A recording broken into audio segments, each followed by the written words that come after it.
ನಮಸ್ಕಾರ. Dive deep with Badakila Pradeep ಕಾರ್ಯಕ್ರಮದ ಆಯುರ್ವೇದದ ವಿಶೇಷ ಸರಣಿಗೆ ನಿಮ್ಗೆಲ್ಲರಿಗೂ ಕೂಡ ಸ್ವಾಗತ.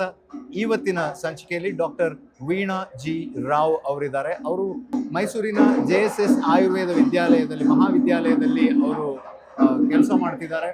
ಕಳೆದ ಹಲವಾರು ವರ್ಷಗಳಿಂದ ಅವರು ಆಯುರ್ವೇದದ ವಿಚಾರದಲ್ಲಿ ಆಳವಾಗಿ ಕೆಲಸ ಮಾಡುವ ಹಲವಾರು ಸಾಧಕರಲ್ಲಿ ಅವರು ಕೂಡ ಒಬ್ರು. ಅವರನ್ನ ನಮ್ಮ ಕಾರ್ಯಕ್ರಮಕ್ಕೆ ಸ್ವಾಗತ ಮಾಡೋಣ. ನಮಸ್ಕಾರ, ನಮ್ಮ ಕಾರ್ಯಕ್ರಮಕ್ಕೆ ಸ್ವಾಗತ.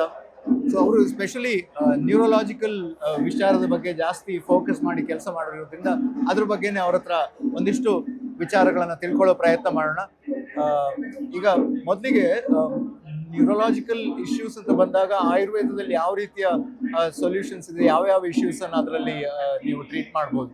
ಸರ್, ಈಗ ನ್ಯೂರೋಲಾಜಿಕಲ್ ಡಿಸಾರ್ಡರ್ಸ್ ಅಂತ ಹೇಳಿದ್ರೆ ನಮ್ಮ ಆಯುರ್ವೇದದಲ್ಲಿ ವಾತವ್ಯಾಧಿ ಅಂತ ಹೇಳ್ತೇವೆ. ಸೊ ಅದಕ್ಕೆ ನಮ್ಮಲ್ಲಿ ಈಗ ಮುಖ್ಯವಾಗಿ ಸ್ಟ್ರೋಕ್ ಇರ್ಬೋದು, ಅಥವಾ ಪಾರ್ಕಿನ್ಸನ್ಸ್ ಡಿಸೀಸ್ ಇರ್ಬೋದು, ಇಲ್ಲ ಈ ಬ್ರೈನ್ ಇಂಜುರೀಸು, ಸ್ಪೈನ್ ಇಂಜುರೀಸ್ ಆಗಿ ಕೈ ಕಾಲುಗಳಲ್ಲಿ ಶಕ್ತಿಗಳನ್ನೆಲ್ಲ ಕಳ್ಕೊಂಡಿರ್ಬೋದು. ಸೊ ಇದರಿಂದಾಗಿ ಯಾರಿಗೆ ಆ ಥರ ತೊಂದರೆ ಆಗುತ್ತೆ ಅದನ್ನು ನಾವು ಟ್ರೀಟ್ಮೆಂಟ್ ಮಾಡ್ತೀವಿ. ಕೆಲವೊಮ್ಮೆ ಸ್ಪೈನ್ ಇಂಜುರಿ ಆದ ಕೂಡಲೇ ಈ ಸರ್ವೈಕಲು, ಲಂಬಾರು ಅಲ್ಲಿ ಎಲ್ಲ ಸರ್ಜರಿ ಮಾಡ್ತಾರೆ. ಫ್ರ್ಯಾಕ್ಚರ್ ಆದರೆ, ಏನೋ ತೊಂದರೆ ಆದರೆ ಅದು ಆ ಸರ್ಜರಿ ಆದಮೇಲೆ ಕೈ ಕಾಲುಗಳು ಕೆಲಸವೇ ಮಾಡೋದಿಲ್ಲ, ಬಲಹೀನ ಆಗ್ತದೆ. ಅಂಥ ಸಂದರ್ಭದಲ್ಲಿ ನಾವು ಆ ಕೇಸನ್ನು ಪೋಸ್ಟ್ ಆಪರೇಷನ್ ಆದ ಕೂಡಲೇ ಇಮ್ಮಿಡಿಯೇಟ್ ನಮಗೆ ರೆಫರೆನ್ಸ್ ಬರುತ್ತೆ JSS ಆಯುರ್ವೇದ ಹಾಸ್ಪಿಟಲಿಗೆ. ಸೊ ನಾವು ಆ ಪೇಷಂಟನ್ನು ಸುಮಾರು ಒಂದು 3 ವಾರ 4 ವಾರ, ಕೆಲವೊಮ್ಮೆ 6 ವಾರ ಇಟ್ಕೊಂಡು ನಮ್ಮ ಆಯುರ್ವೇದದಲ್ಲಿ ಧಾನ್ಯಾಮ್ಲ ಸೇಕ, ಚೂರ್ಣ ಪೊಟ್ಲಿ ಸ್ವೇದ, ಅಭ್ಯಂಗ, ಷಷ್ಟಿಕಶಾಲಿ, ಬಸ್ತಿ ಇದು, ಆಮೇಲೆ ಅವಗಾಹ ಸ್ವೇದ, ಎಲ್ಲ ನಮ್ಮ ವಾತವ್ಯಾಧಿಗೆ ಹೇಳಿದಂಥ ಟ್ರೀಟ್ಮೆಂಟನ್ನು ಒಂದಾದ್ಮೇಲೆ ಒಂದು ಕ್ರಮಬದ್ಧವಾಗಿ ಚಿಕಿತ್ಸೆ ಮಾಡಿ ಆ ವ್ಯಕ್ತಿ ಏನು ನಡಿಲಿಕ್ಕಾಗಲ್ಲ, ಕೂತ್ಕೊಳ್ಳೋಕ್ಕಾಗಲ್ಲ ಅಂಥ ಕಂಡೀಷನನ್ನು ಅವ್ರು ಡಿಸ್ಚಾರ್ಜ್ ಮಾಡುವಾಗ ಚೆನ್ನಾಗಿ ನಡ್ಕೊಂಡು ಹೋಗುವ ಹಾಗೆ ಮಾಡಿಕೊಡ್ತೇವೆ. ಅಂದ್ರೆ ಅದನ್ನೆಲ್ಲ ಈಗ ಫಿಸಿಯೋದಲ್ಲಿ ಕಂಪೇರ್ ಮಾಡಿದ್ರೆ ಯಾವ ತರ ಇದೆ? ಆಕ್ಚುಲಿ ಫಿಸಿಯೋ ಮಾಡಿದರೆ ಅವರಿಗೆ ತುಂಬ ಸಮಯ ತಗೊಳ್ತದೆ. ಕೆಲವೊಮ್ಮೆ ಕಂಪ್ಲೀಟ್ ರಿಕವರಿನೇ ಸಿಗೋದಿಲ್ಲ.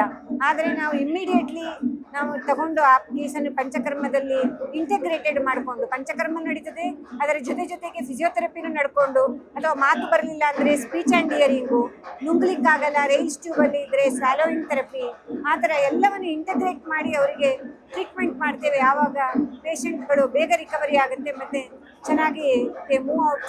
ಸೊ ವಾಕಿಂಗ್ ಅಂದ್ರೆ ಕಂಪೇರ್ ಟು ಅಲೋಪತಿ ಇರ್ಬೋದು ಅಥವಾ ಅದೇ ಫಿಸಿಯೋಥೆರಪಿ ಇರ್ಬೋದು, ಜಾಸ್ತಿ ಬೇಗ ರಿಸಲ್ಟ್ ಸಿಗುತ್ತೆ ಅಂತ ಹೇಳಿ. ಅಂದ್ರೆ ಯಾವಾಗ ಅಲೋಪತಿಕ್ ಟ್ರೀಟ್ಮೆಂಟ್ ಮುಗಿತದೋ, ಲಿಮಿಟ್ ಆಗ್ತದೋ, ಆಮೇಲೆ ನಾವು we take up the case. ಅಂದ್ರೆ ಈಗ ಎಮರ್ಜೆನ್ಸಿ ಕಂಡೀಷನ್ ಅಲ್ಲಿ ಕೆಲವೊಮ್ಮೆ ನಾವು ಅಂಥದ್ದೇನು ಮಾಡೋಕ್ಕಾಗಲ್ಲ, ಆವಾಗ ICU ಅಲ್ಲಿ ಅವರಿಗೆ ಟ್ರೀಟ್ಮೆಂಟ್ ಆಗುತ್ತೆ. ಯಾವಾಗ ಪೇಷಂಟು ವೈಟಲ್ಸ್ ಎಲ್ಲ ಸ್ಟೇಬಲ್ ಆಗ್ತದೆ ಆವಾಗ ಅವರು ನಮಗೆ ಕಳಿಸಿಕೊಡ್ತಾರೆ. ಆಮೇಲಿಂದ ನಾವು ಟ್ರೀಟ್ಮೆಂಟ್ ಸ್ಟಾರ್ಟ್ ಮಾಡಿ ಪೇಷಂಟ್ ಕಂಪ್ಲೀಟ್ ರಿಕವರಿ ಆಗುವ ತನಕ ಫಾಲೋ ಅಪ್ ತಗೊಂಡು ಅವರಿಗೆ ಟ್ರೀಟ್ಮೆಂಟ್ ಮಾಡ್ತೀವಿ. ಈಗ ನಮಗೆ ನಮ್ಮ JSSಗೆ ಸ್ಪೆಸಿಫಿಕಲಿ ನಮ್ಮ ಪಂಚಕರ್ಮ ಡಿಪಾರ್ಟ್ಮೆಂಟಿಗೆ ನಮಗೆ ಈ ಮೈಸೂರಿನ ರಿನೌಂಡ್ ಮಾಡರ್ನ್ ಹಾಸ್ಪಿಟಲಿಂದ ಎಲ್ಲ ಕೇಸಸ್ ICU ಆದಮೇಲೆ ಅಥವಾ ಪೋಸ್ಟ್ ಆಪರೇಟಿವ್ ಕೇಸಸ್ ಎಲ್ಲ ರೆಫರೆನ್ಸ್ ಆಗುತ್ತೆ ನಮ್ಮ treatment. Integrated approach, our basic is integrated approach in neurological care.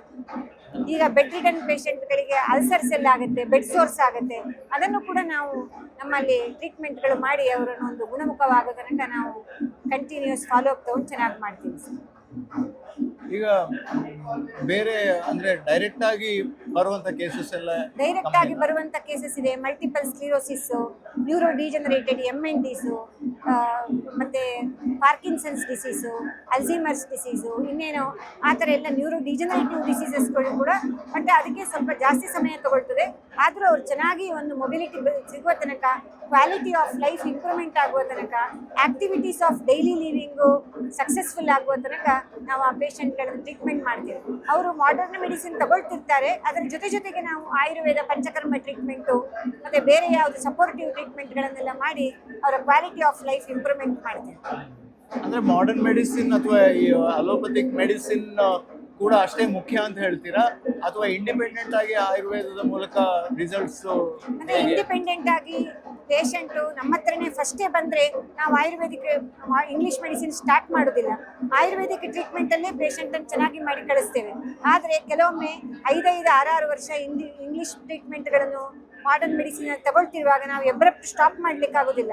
ಅದರಿಂದ ವಿಡ್ರಾವಲ್ ಫೀಚರ್ಸ್ ಸ್ಟಾರ್ಟ್ ಆಗ್ತದೆ, ಅದು ಬಿಟ್ಟದ್ದಕ್ಕಿಂತ ಕಾಯಿಲೆ ಜಾಸ್ತಿ ಆಗ್ತದೆ. ಸೊ ಅಂಥ ಸಂದರ್ಭದಲ್ಲಿ ಸಾಧ್ಯವಾದರೆ ಆ ಮೆಡಿಸಿನ್ಸ್ಗಳನ್ನು ಟೇಪರಿಂಗ್ ಡೋಸೇಜ್ ಮಾಡಿ ಮಾಡಿ ಅದನ್ನು ಗ್ರ್ಯಾಜುವಲಿ ನಿಲ್ಲಿಸಿ ನಮ್ಮ ಟ್ರೀಟ್ಮೆಂಟ್ಗಳನ್ನು ನಾವು ಹಾಕಿ ಅವರನ್ನು ಚೆನ್ನಾಗಿ ಮಾಡ್ತೀವಿ. ಯಾವ್ದಾದ್ರು ಎಕ್ಸ್ಟ್ರೀಮ್ ಕೇಸಸ್ ಬಗ್ಗೆ ಏನಾದರೂ ನೆನಪಾಗೋದಾದ್ರೆ? ಸರ್ ಏನಂದರೆ ಕೆಲವೊಮ್ಮೆ ಈ ಪೇಷಂಟ್ ಅನ್ಕಾನ್ಶಿಯಸ್ ಇರ್ತಾರೆ, ಲೆಫ್ಟ್ ಓವರ್ ಇರ್ತಾರೆ, ಅಂದರೆ ಬೇರೆ ಹಾಸ್ಪಿಟಲಲ್ಲಿ ಸಾಕು ಇದು ಆಗೋದಿಲ್ಲ ಮನೆಗೆ ಕರ್ಕೊಂಡು ಹೋಗಿ ಅಂತ ಹೇಳಿದಾಗ ನಾವು ನಮ್ಮಲ್ಲಿ ಅದನ್ನು ತಗೊಂಡು ಆ ಕೇಸನ್ನು ತಗೊಂಡು ನಾವು ಅದಕ್ಕೆ ಟ್ರೀಟ್ಮೆಂಟ್ಗಳನ್ನು ಮಾಡ್ತೀವಿ, ಮಾಡಿ ಅವರು ಚೆನ್ನಾಗಾಗಿರೋದು ಕೂಡ ಇದೆ. ಈಗ ಅನ್ಕಾನ್ಶಿಯಸ್ ಪೇಷಂಟು, ಸೆಮಿ ಕಾನ್ಶಿಯಸ್ ಪೇಷಂಟ್ಗಳೆಲ್ಲ ಇರ್ತಾರೆ, ಅವರನ್ನು ಆಯ್ತಪ್ಪ ನೀನು ಹೋಗು ಮನೆಗೆ ಅಂತ ಕಳಿಸಿಕೊಡ್ತಾರೆ.